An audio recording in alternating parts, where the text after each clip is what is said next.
Lopez Zenyo. Ito ang Lopez Press. Kasalukuyan tayo nandito ngayon sa Lopez National Comprehensive High School dahil dito nagaganap ang palarong pambayan. Layunin ng palarong pambayan na ito upang hubugin ang mga mag-aaral hindi lamang sa larangan ng sports, kundi turuan kung paano maging responsable na manlalaro. Yun lamang para sa ulat na ito. Maraming salamat. Opisyal na binuksan ang Palarong Pambayan 2026 sa pamamagitan ng pagparada bilang hudyat ng pagsisimula ng mga palaro. Pinakita nito ang pagkakaisa ng mga atleta, guro at mga paaralan o barangay na kalaho. Layunin din itong palakasin ng diwa ng pakikipagkaibigan at kooperasyon sa pagitan ng iba't ibang kupunan.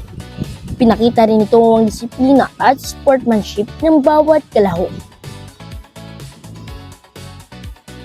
Magandang araw, Lopez. Ito ang Lopez Press, nag-uulat.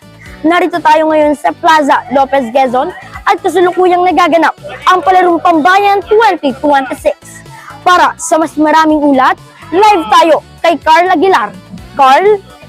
Mga Andre, andito tayo ngayon sa oval ng Lopez National Comprehensive High School at inaantay natin ang mga players na nasa parada. Kasama natin si Kuya James. Anong masasabi nyo sa paradong nagaganap at sa mga players na narito? Good luck sa kanila at sana manalo Lopez ay. Thank you po. Yun lamang po.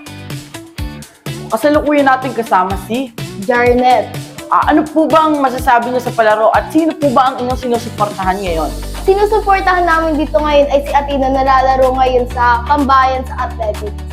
Ano pong masasabi niyo sa kanya o pang good luck man lang?